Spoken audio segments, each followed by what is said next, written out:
దేవుని దాసుడు ప్రియులు స్వామి గారు వచ్చి మనకు దేవుని యొక్క వర్తమానం అందిస్తారు.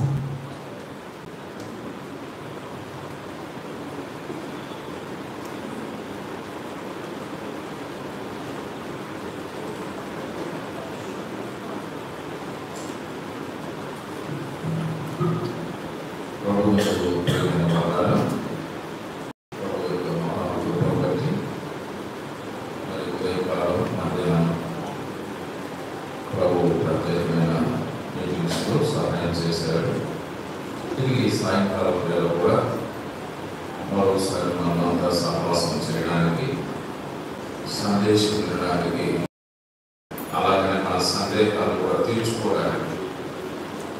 అయ్యగారు సందేహాలు తీర్చారు కదా, రత్నాకర్ గారికి గురాగారిలో, పీసీ ప్రసాద్ గారికి గురాగారిలో అని సందేహంగా ఉన్నాడు. ఆయన గమనించాడు, ప్రవక్త కాబట్టి మీ సందేహం కూడా తీర్చాడు. కాబట్టి ఇప్పుడు సందేహాల గురించి వినేదేం లేదు, సందేహం తీరింది. మనం సందేశంలోకి వెళ్ళిపోదాం. మంచిది. చేరు వచ్చిన మీ అందరికీ ప్రభు అయిన యేసుక్రీస్తు బయట నా ప్రేమ వందనాలు మరోసారి. మరి రాత్రి కూడా వెంటగానే ఉన్నారు. మరి ఎందుకు అప్సెట్గా ఉండలేదు నాకు అర్థం కావట్లేదు. రాత్రి కూడా వెంటగానే ఉన్నారు. ఎందుకు అప్సెట్ కావడం లేదు నాకు అర్థం కావట్లేదు.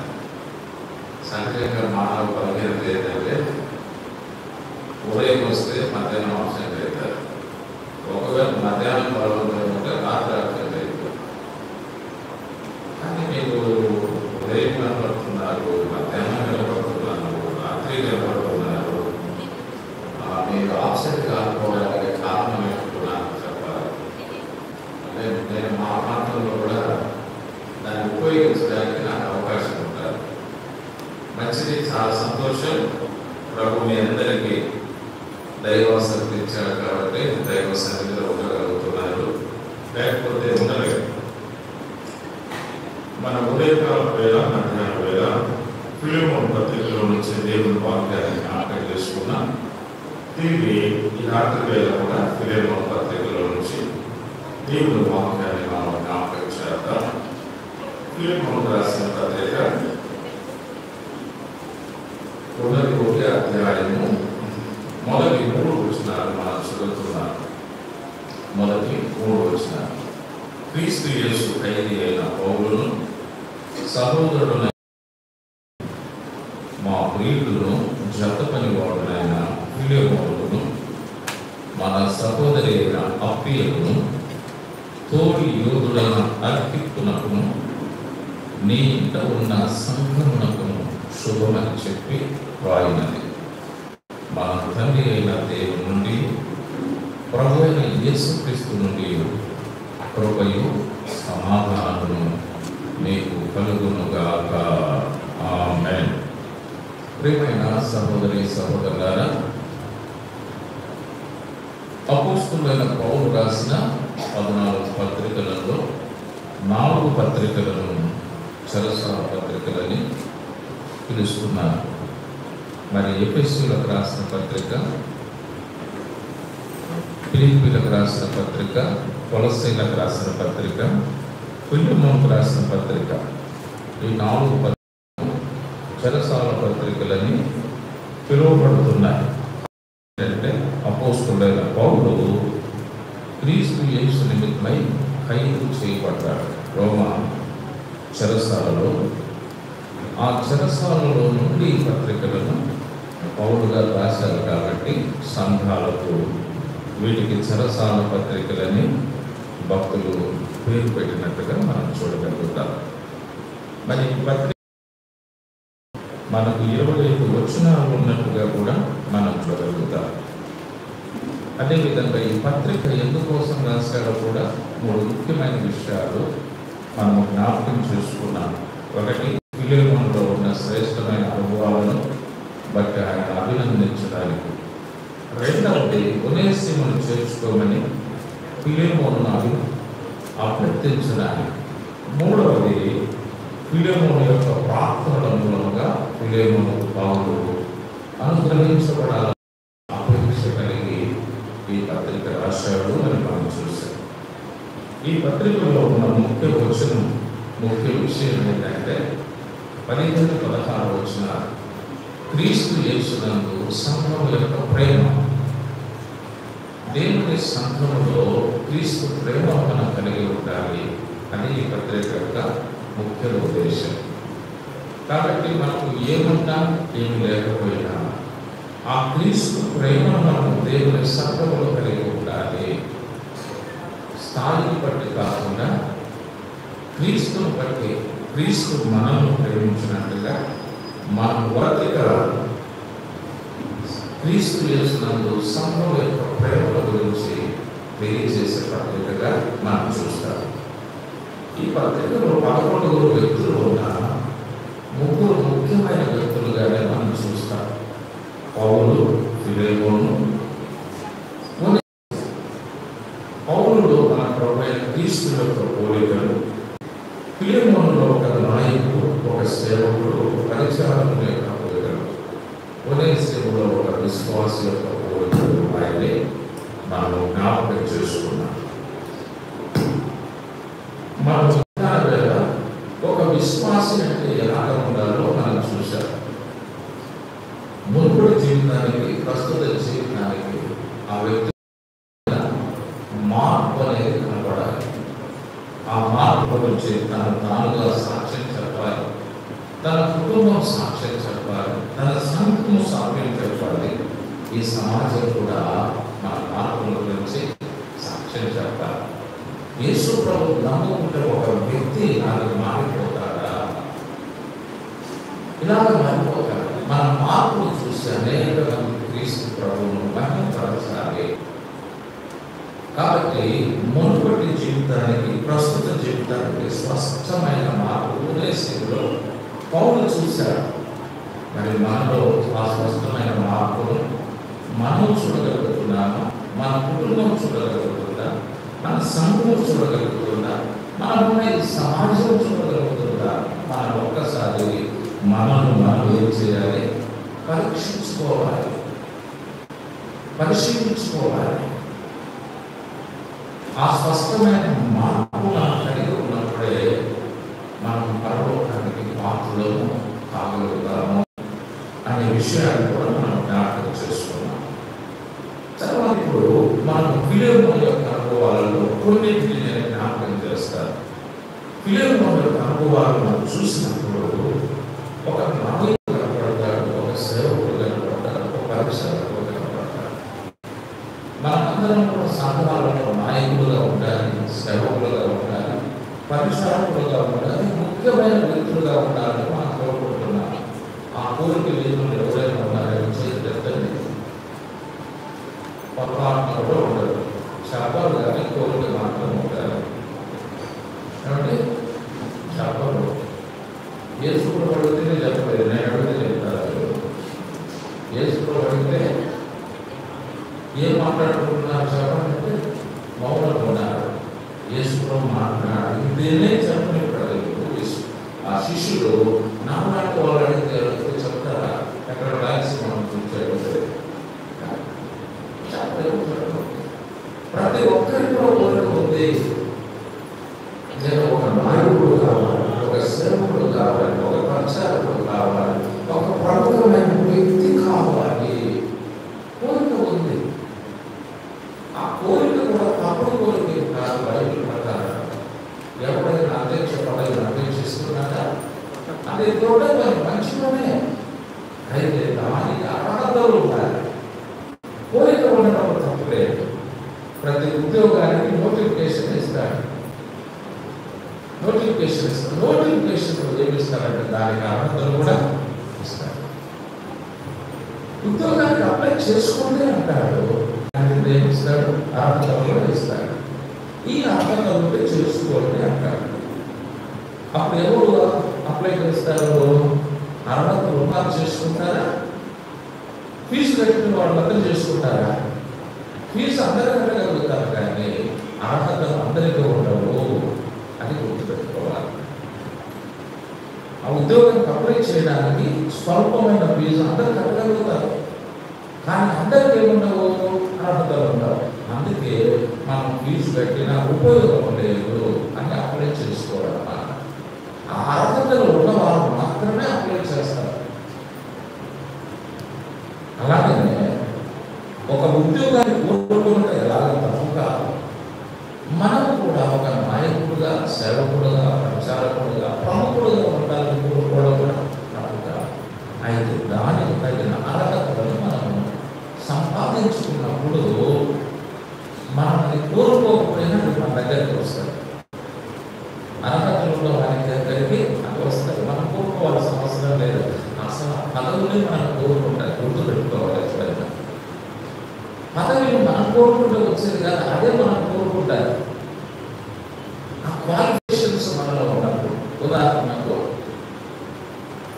సమూయేలు ఎప్పుడైనా యెహోవా ఏం చెప్పాడంటే, ఇదిగో బెత్లెహేముకు వెళ్ళాలి, యెషయికి వెళ్ళాలి, యెషయి కుమారులలో ఒకరిని ఏం చేయాలి, అభిషేకించాలి అన్నాడు. సమూయేలు వెళ్ళినాడు. సమయంలో ఎవరు కోరుకుంటారంటే, కుటుంబంలో పెద్ద కుమారుని, జ్యేష్ఠ కుమారుని కోరుకుంటారు నాయకుడుగా. జ్యేష్ఠ కుమారుడే నాయకుడు అవుతాడు కుటుంబానికి. సమూయేలు వెళ్ళేటప్పుడుగా జ్యేష్ఠ కుమారుడు ఎలియాబు ఉన్నాడు. చాలా ఎత్తు ఉన్నాడు, చాలా బలం ఉన్నాడు. అతను ఆల్రెడీ మిలిటరీలో వర్క్ చేస్తున్నాడు. ఇక ఫిట్నెస్ చూసి ఏమనుకుంటాం చెప్పండి? ఫిట్నెస్ చూసి ఓ ఇతనే ఉంటాడు అని రాబోతుంటాడు. అదే అతనికి అభిషేకం చేయడానికి ఇలా చేయన్నాడు. ఆపు అన్నాడు దేవుడు. ఆపు అన్నాడు. నేను యెషయి కుమారులు ఒకరిని చేయమన్నాను కానీ మీరు చేయమన్నానా? ఆపు అంటే రెండో వాడు వచ్చాడు. ఆపు. మూడో వాడు వచ్చాడు. ఆపు. నాలుగో వాడు వచ్చాడు. ఆపు. ఐదో వాడు వచ్చాడు. ఆపు. ఆరో వాడు వచ్చాడు. ఆపు. ఏడో వాడు ఆపు. అందరినీ ఆపమని దాన్ని నన్నెందుకు ప్రభుత్వం రమ్మనేది. ఇంకొకడు ఉన్నాడు, ఇంకొకడు ఉన్నాడు. అడిగాడు, అక్కడ అడిగాడు. ఇంకొకడు ఉన్నాడు, ఉన్నాడు. ఎక్కడున్నాడు? వాడు గొర్రెలు కాస్తా ఉన్నాడు అరణ్యంలో. వానికి పిలిపించుకున్నాడు. అప్పుడు గొర్రెలు కాసుకునేవాడు ఎక్కడుంటాడు అరణ్యంలో? మన మధ్య తలదుకొని ఉంటాడు, ఇస్త్రీ బట్టలు వేసుకొని ఉంటాడు, పౌడర్ పూసుకొని ఉంటాడు, స్ప్రే కొట్టుకొని ఉంటాడు,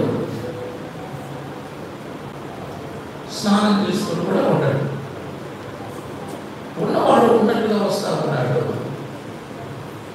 దేవుడు అంటాడే, అసలు అతనే నేను కోరుకున్నాను అన్నాడు. చూశాను. పదవి ఎవరి దగ్గరికి వచ్చింది చెప్పండి? అర్హతలు ఉన్న వారి దగ్గరికి పదవి రావాలి. గుర్తుపెట్టుకోవాలి. ఎప్పుడైనా ఆ అర్హతలు ఉన్నప్పుడు ఆ పదవులు మన దగ్గరికి వస్తాయి. అర్హత లేనప్పుడు దానికోసం మనం పరిగెత్తాలి. అర్హతలు ఉన్నప్పుడు అవి ఎక్కడికి వస్తాయి? మన దగ్గరికి వస్తాయి, అవి పరిగెత్తుకుంటారు. అందుకే దావీదు 23:4 అంటాడు, నేను బ్రతుకు దినముల కృపాక్షేమములు నా వెంట, అవి నా వెంట వచ్చినాయి కానీ దానికోసం నేను పరిగెత్తలేదు. పరిగెత్తలేదు, అవి నా వెంట పరిగెత్తుకుంటూ వచ్చాయి. దావీదు ఆగయ్యా ఆగయ్యా ఆగయ్యా అని పరిగెత్తుకుంటూ వచ్చాయి. మన పదవి కోసం మనం పరిగెత్తుతున్నామా? పదవి మన దగ్గరికి పరిగెత్తుతుందా? మన దగ్గరికి పరిగెత్తుతుందంటే నువ్వు క్వాలిఫైడ్ పర్సన్. నువ్వు దాని యొక్కకు పరిగెత్తుతున్నావంటే నువ్వు డిస్క్వాలిఫైడ్ పర్సన్. ఇదే ఒక సూత్రం, ఇది బైబిల్ సూత్రం. సామాన్య సూత్రం కాదు, కొత్త సూత్రాలని చెప్తున్నాడని మళ్ళీ నేను తర్వాత డిస్కషన్ చేయగలండి. మళ్ళీ ఎక్స్కర్షన్లో కూడా పెట్టుకోవాలండి. అంటే ఇంకొకటి సలహాలు అడగడానికి ఇవన్నీ వాస్తవికమైన విషయాలు. కాబట్టి దానికి తగిన అర్హతలు ముఖ్యమైన. ఇప్పుడు ఫిలిమోన్లో ఏమిటి అర్హతలు ఉన్నాయి? ఏమున్నాయి అర్హతలు ఫిలిమోన్లో? మనం చూద్దాం ఒక విషయం. నెంబర్ 1, ఆయనకున్న మొదటి అర్హత ఏమిటి? మొదటి అర్హత అన్నిటికంటే ముఖ్యమైన అర్హత ఉండాల్సింది ఏంటంటే, రెండవ, మన సహోదరి అయిన అప్పియకును తోడి యోధుడైన అర్కిప్పును మీ ఇంట ఉన్న సంఘములను శుభ్రాయినది. అంటే ఇక్కడ ఫిలిమోను సతీమణి గురించి రాస్తున్నాడు. ఎవరు? అప్పియ. ఫిలెమోను యొక్క కుమారుడి గురించి రాస్తున్నాడు ఆర్కిప్పు. అంటే ఫిలెమోను మాత్రమే ప్రభు అయిన యేసు నమ్మి రక్షణ పొందినవాడు కాదు, ఫిలెమోను భార్య కూడా ప్రభు అయిన యేసు నమ్మి రక్షణ పొంది. అందుకే మా సహోదరి అని చెప్పాడు. తర్వాత తోడి యోధుడు అని ఎవరి గురించి మాట్లాడుతున్నాడు? ఎవరి గురించి? కుమారుడి గురించి మాట్లాడుతున్నాడు. అంటే ఒక నాయకుడికి, ఒక సేవకుడికి, ఒక పరిచారకుడికి, ఒక ప్రముఖుడికి ముందుగా తన కుటుంబాన్ని కూడా రక్షణలోకి తెచ్చుకుంటాడు. అంటే నా కుటుంబం అంతా ఏమై ఉండాలి? రక్షించబడిన కుటుంబంగా ఉంటుంది. మొదటి క్వాలిఫికేషన్ అయితే కొత్త నిబంధనలో కూడా నాకు అదే చెప్పాడు. తిమోతి రాసిన మొదటి పత్రిక 3వ అధ్యాయం, తీతుకు రాసిన పత్రిక 1వ అధ్యాయంలో ఆ నాయకుడి యొక్క క్వాలిఫికేషన్లు తన కుటుంబమును ఎనభై వాడు, తన సంఘములు ఎలాగేను అంటే కుటుంబానందరినీ రక్షణలోకి తీసుకొచ్చి తన స్వాధీనంలో పెట్టుకోవాలి అని ముఖ్యమైనది. కాబట్టి మొట్టమొదట నోవహు మాత్రమే దేవుని నమ్ముకున్నాడు. నోవహును బట్టి నోవహు భార్య, నోవహు కుమారుడు, నోవహు కోడలు కూడా తర్వాత రక్షించబడ్డారు. అందుకే నోవహు నాయకుడైనాడు. నోవహు నాయకుడైనాడు. మొదట నీతిమంతుడిగా తీర్చబడిన వ్యక్తి ఆయనే. అయితే ఆయనను బట్టి ఆయన భార్య, ఆయనను బట్టి ఆయన కుమారులు, ఆయనను బట్టి ఆయన ఓడలు కూడా ఏమయ్యారు? రక్షణ పొందారు. ఆ ఓడలో ప్రవేశించారు. ఆ ఓడ ప్రభువైన క్రీస్తుకు పోలిక, సూచన. తర్వాత లూదియాను బట్టి లూదియా కుటుంబం అంతా కూడా రక్షణ పొందింది. మొట్టమొదట లూదియా మాత్రమే నదీ తీరాన సువార్త విని రక్షించబడేది. తర్వాత తన ఇంటికి తీసుకొని వెళ్ళి తన ఇంటి వారందరికీ సువార్త చెప్పింది. అందుకే ఆమె కుటుంబం కూడా రక్షించబడింది. ఆమె కూడా స్త్రీల మధ్య నాయకురాలైంది. మిరియా పెద్ద నాయకురాలైంది స్త్రీల మధ్య. ఈమె కూడా నాయకురాలు అయిపోయింది. మనం చూస్తాం లూదియా తన కుటుంబాన్ని ఎక్కడికి తీసుకుంది? రక్షణ. తర్వాత చెరసాల నాయకుడు కూడా ఆ రాత్రి సువార్త విన్నాడు. ఆయన రక్షించబడ్డాడు. తర్వాత ఆయన ఇంటికి పౌలు బృందాన్ని తీసుకెళ్తే వాళ్ళు సువార్త చెప్పారు. వాళ్ళు కూడా రక్షించబడ్డాడు. ఈయన కూడా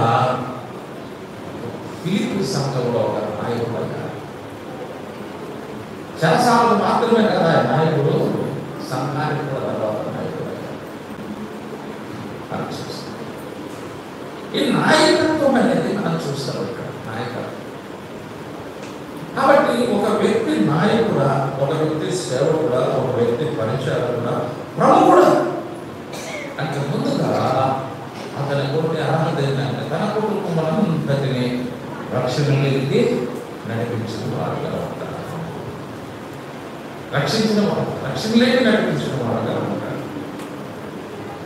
యెహోవా చెప్పినట్టుగా నేను నా ఇంటి వారు యెహోవాను సేవించుచున్నా అంటే కుటుంబంతో కలిసి దేవుని ఆరాధించే వ్యక్తిగా ఉంటారు. కుటుంబంతో కలిసి ప్రార్థించే వ్యక్తిగా ఉంటారు.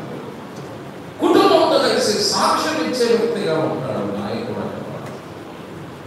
అది చెప్తారు. కాబట్టి ఈ మొదటి అర్హత ఇది ముఖ్యమైనది.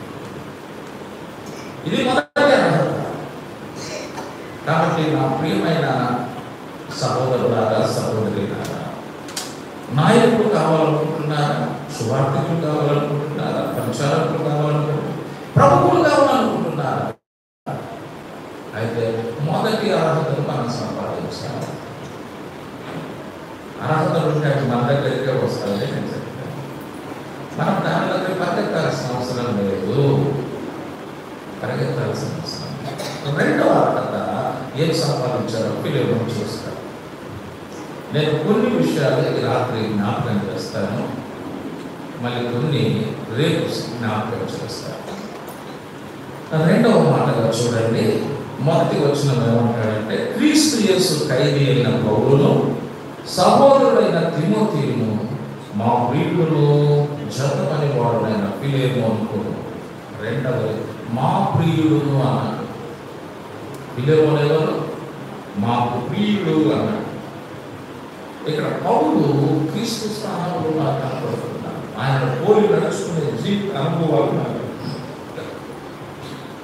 అంటే ఇలా పౌలుకు ప్రియమైన వాడుగా ఉన్నాడంటే పౌలు ప్రభువుకు ప్రియమైన వాడుగా ఉన్నాడు. రెండవదిగా మన ప్రభువుకు మనం ప్రియమైన వాడుగా ఉండాలి. ప్రియమైన వాడంటే ఇష్టమైన వాడుగా మనం ఉండాలి. సౌలును తొలగించి దేవుడు ఎవరిని రాజుగా నియమించాడు? దావీదు. మరి దావీదు గురించి దేవుడు ఏమన్నాడు? ఇదిగో నా ఇష్టానుసారుడైన మనుషుడు, నా ఉద్దేశంలో నెరవేర్చేవాడు. సౌలును తొలగించాల్సిన అవసరం ఎందుకు వచ్చింది? దావీదును నియమించాల్సిన అవసరం ఎందుకు వచ్చింది? ఎందుకు వచ్చింది అవసరం? ఎందుకు వచ్చింది? సౌలు దేవునికి ఇష్టానుసారుడుగా జీవించలేదు. సౌలు దేవుని యొక్క ఉద్దేశాలు నెరవేర్చడంలో విఫలమైనాడు. సౌలు విఫలమైనాడు. అందుకే సౌలుకు దాదాపుగా 40 సంవత్సరాలు దేవుడు ఏమిచ్చాడంటే అవకాశం ఇచ్చాడు. ఆ అవకాశాన్ని సౌలు ఏం చేయలేకపోయాడు? సద్వినియోగం చేసుకోలేకపోయాడు. దేవుడు ఎప్పుడైనా మనం కొన్నిసార్లు పొరపాట్లు, మానవ పొరపాట్లు జరుగుతూ ఉంటాయి. మనమందరం మనుషులమే. ఇదిగో నేను ఎప్పుడు ఏ పొరపాటు చేయలేదండి అని చెప్పగలిగిన వారు ఈ గుండె మీద చేయబెట్టుకుంటే ఎవరు లేరు. కానీ దాన్ని సరి చూసుకోవడానికి దేవుడు ఏం ఇస్తాడంటే అవకాశం ఇస్తాడు. దాని దేవుని యొక్క ప్రేమ, దేవుని యొక్క కృప అంటారు. సౌలు కూడా అవకాశం ఇచ్చాడు. సౌలుకు అవకాశం ఇచ్చిన సౌలు ఏం చేయలేదు? దాన్ని సద్వినియోగం. సౌలుకు అవకాశం ఇచ్చాడు, సౌలు సద్వినియోగం చేసుకోవాలి. ఇక్కడైనా నా ఇష్టానుసారంగా జీవిస్తాడు, ఇక్కడైనా నా ఉద్దేశాలు నెరవేరుస్తాడు అని పొడిగించుకుంటా వచ్చాడు. 40 years అయింది. ఇక 40 years అయితే బాగుంది. ఇక నేను పొడిగించేది ఏమి లేదు, కత్తిరించేది అన్నా. ఇంకేముంది నీకు? కత్తిరించేది అని కత్తిరించాడు. ఏది కత్తిరించాడు? ఆయన అధికారాన్ని కత్తిరించాడు. ఆయన రాజరికాన్ని కత్తిరించాడు. సౌలు తొలగించి దావీదును దేవుడు ఏం చేశాడు? నియమించాడు. నియమించబడిన దావీదు గురించి ఇదిగో నా ఇష్టానుసారుడైన మనుషుడు, నా ఉద్దేశంలో నెరవేర్చేవాడు. ఒక నాయకుడు అనే వ్యక్తి, ఒక సేవకుడు అనే వ్యక్తి, ఒక పరిచారకుడు అనే వ్యక్తి, ఒక ప్రముఖుడు అనే వ్యక్తి దేవుని ఉద్దేశాన్ని నెరవేర్చేవాడు అంటారు. అటువంటి వ్యక్తులే దేవునికి ప్రియమైన వారు.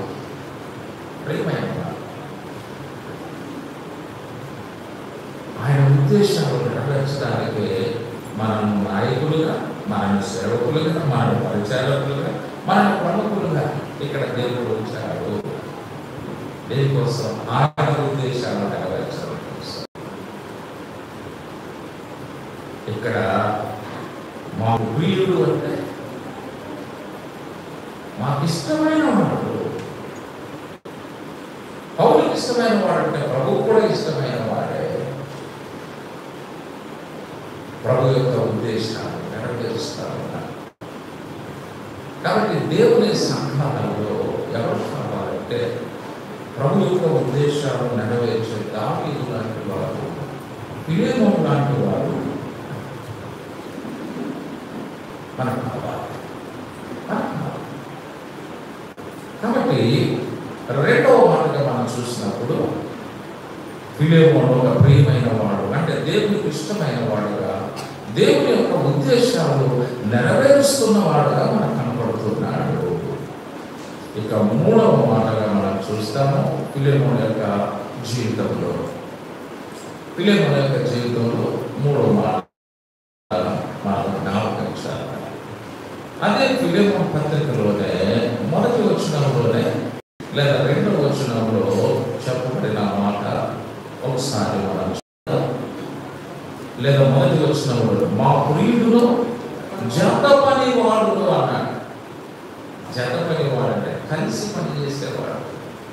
ఈయన ఫిలెమోనుతో కలిసి పని చేశాడు, తిమోతితో కలిసి పని చేశాడు, అప్పులతో కలిసి పని చేశాడు, ప్రిస్కిల్లతో కలిసి పని చేశాడు, తీతుతో కలిసి పని చేశాడు, చాలా మందితో కలిసి పని చేశాడు. ఈయన జత పని వాడంటే నాయకుడు, సేవకుడు, ప్రముఖుడు, ఇతరులతో కలిసి ఏం చేసేవాడుగా ఉంటాడు, పని చేసేవాడుగా. కలిసి పని జత పనివాడు. అందుకే పౌలు చాలా మందితో ఏం చేశాడంటే ఆయన కలిసి పని చేశాడు, ప్రియమైన దేవుని బిడ్డలారా, మనం జత పని వారంగా ఉండాలి.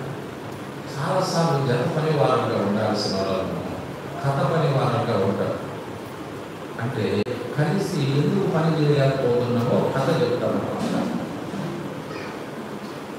ఒక కథ, ఎందుకు మీరు కలిసి పని చేయలేకపోతున్నారని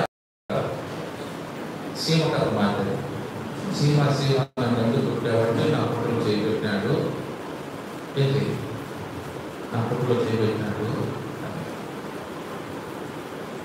పుట్ట నువ్వు ఎందుకు ఇక్కడ ఉంటావంటే ఆ పుట్ట ఒక కథ చెప్పాడు. కొన్నిసార్లు మనం పెట్టుకుంటాం అంటే జత పని వారంగా ఉన్నామంటే ఒక కథ పని వారంగా ఉంటాం. అంటే మేము ఎందుకు కలిసి పని చేయలేకపోతున్నాం అనే దానికి కథ చెప్తాం. మనం కొన్నిసార్లు కథ పని వారంగా కాదు, మనం ఎటువంటి పని వారంగా ఉండాలి, జత పని వారంగా. అట్లా కథలు ప్రభుకు నచ్చదు అని బైబిల్లో మనం చూస్తాము. ఒకసారి కథ చెప్పే పని వారు వద్దు, జత పని వారు కావాలి, అదే ప్రభు మోతు. బైబిల్ ఇలాగ కథ చెప్పిన వాళ్ళు ఉన్నారు చూడండి. ఎక్కడ ఉన్నారు వీళ్ళు కథ చెప్పిన వాళ్ళు? లూకాసు వార్త 14వ అధ్యాయంలో. అంటే ఈ సందర్భం వేరు, ఇది సందర్భం వేరు, కానీ మనం దానికి అనుకూలంగా మనం ఈ విషయాలు ఆలోచన చేస్తూ ఉన్నాం. మన విషయానికి 14వ అధ్యాయం 17వ వచనం. విందు కాలం అతడు ఇప్పుడు విందు సిద్ధమై ఉన్నది, రెండని పిలువబడిన వారితో చెప్పుతూ తన దాసుని పంపాను. విందు సిద్ధపరిచాడు యజమాని. ఇక విందు సిద్ధమై ఉన్నదని పిలువమని చెప్పాడు తన దాసునితో. ఈ దాసుడు కూడా పోయి ఇదిగో యజమాని చెప్పమన్నాడు, నేను చెప్తున్నాను, విందు సిద్ధమైంది, మీరు వచ్చి విందు ఆరగించండి అని చెప్పాడు. చెప్తే మొట్టమొదటి ఒక వ్యక్తి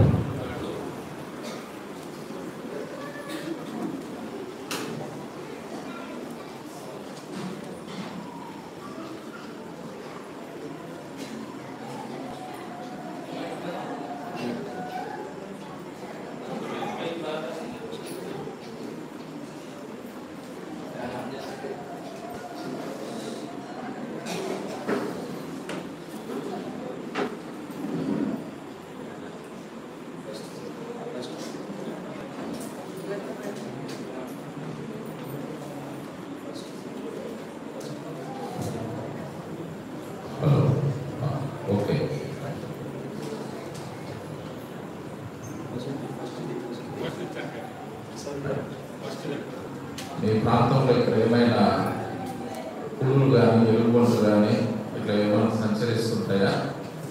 ఏం లేవు కదా? ఓకే.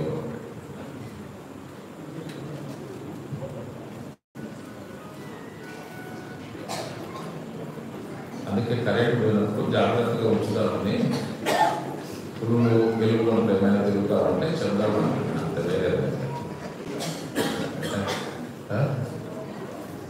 మరి కరెంట్ పోయినప్పుడు ఎవరైనా ప్రవేశిస్తారు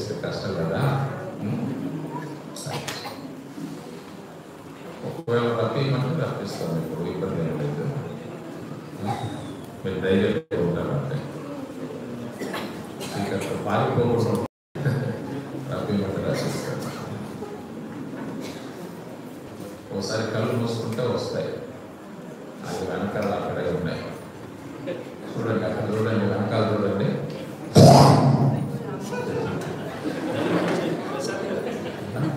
వచ్చేసింది కదా, రైట్, మంచిది మంచిది. మనం లూకాసు వార్త 14వ అధ్యాయం 17వ వచనంలో యజమానుడు విందు సిద్ధపరిచాడు, తన పరివారంతో చెప్పమన్నాడు. విందు సిద్ధమై ఉంది, వచ్చి ఆనందించమని చెప్పమని చెప్పాడు. ఈ దాసుడు వెళ్ళాడు, వెళ్ళి మొట్టమొదటి ఒక వ్యక్తికి చెప్పాడు. చెప్పినప్పుడు ఆ వ్యక్తి ఏమంటున్నాడు? మొదటివాడు, నేను ఒక పొలము కొని ఉన్నాను కనుక ఏమన్నాడు?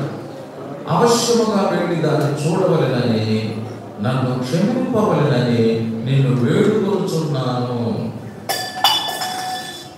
అయ్యా, నేను ఒక పొలం కొని ఉన్నాను, అవశ్యముగా దాన్ని వెళ్ళి చూడాలి. ఎవరైనా చూసే కదా పొలం కొనేది, స్థలం కొనాలన్నా పొలం కొనాలన్నా చూసే కదా ఎవరైనా కొనేది. ఇప్పుడు మా దగ్గర ఆన్లైన్ సిస్టమ్ కూడా లేదు, అప్పుడు చూసే కదా కొనేది. ఇప్పుడు ఏమంటాడు? నేను ఒక పొలం కొని ఉన్నాను, అవశ్యముగా దాన్ని వెళ్ళి చూడవలెను కనుక నన్ను క్షమించండి, సారీ నేను రాలేను. ఈ మధ్య నేను ఒక సహోదరులతో ఈ మాట మాట్లాడితే, ఈ సారీ కదా అన్ని రాళ్ళకు సారీ చెప్తే అయిపోయింది. ఏం చెప్తున్నానంట? ఒకసారి చెప్పినాం కదా, వదిలేయాలి కదా అంటున్నారంట అన్ని రాళ్ళకు. ప్రతి రాత్రికి ఏం చెప్తున్నారు? నేనేమంటే సారీ కాదు, ఇది సాగు. సారీ అయితే వదిలేస్తారు ఎవరైనా, సాకు చెప్తే వదిలేదు. సారీకి సాకుకు తేడా ఉంది. నిజంగా రాలేని పరిస్థితులలో సారీ చెప్తే అది అర్థమవుతుంది, సాకు చెప్తే కూడా అర్థమవుతుంది. అంటే ఇప్పుడు అంత సెన్స్ లేని వాళ్ళు ఎవరు లేరు. సారీకి సాకుకు తేడా తెలియని వాళ్ళు ఎవరైనా ఉన్నారు చెప్పండి. మనం వెంటనే ఆ మాట అంటేనే మనమే చెప్పేస్తాం ఆ మాట. రెండవ వాళ్ళ దగ్గరికి వెళ్ళాడు, మళ్ళీ రెండవ దగ్గరికి వెళ్ళాడు. వెళ్ళి ఏమన్నాడు వాడు? నేను 5 జతల ఎడ్లు కొని ఉన్నాను, వాటిని పరీక్షలో వెళ్తున్నాను. పొలం లేదని ఏడ్చినాడు, ఏడుకోవడం ముఖంలో పొలం ఇచ్చినాడు. కొన్నిసార్లు మనం కూడా లేకపోతే ఏడుస్తాము, దేవుడు మనకి ఇస్తాడు మన ఏడుపు మానడానికి. ఆ అరణ్యంలో మాంసం కోసం ఏడ్చినారు కదా, వాళ్ళకు మాంసం ఇచ్చినట్టు మనకు కూడా చేస్తాడు. రెండవది, నాకు పొలం ఇచ్చినావు, ఈ పొలంలో దున్నుకోవడానికి నాకు ఎడ్లు కావాలి కదా అని ఏడ్చినాడు. ఏడుకోవడం ముఖంలో. ఎడ్లు కావాలంటే ఒక్క జత ఎడ్లు కాకుండా ఎన్ని జతలు ఇచ్చాడు?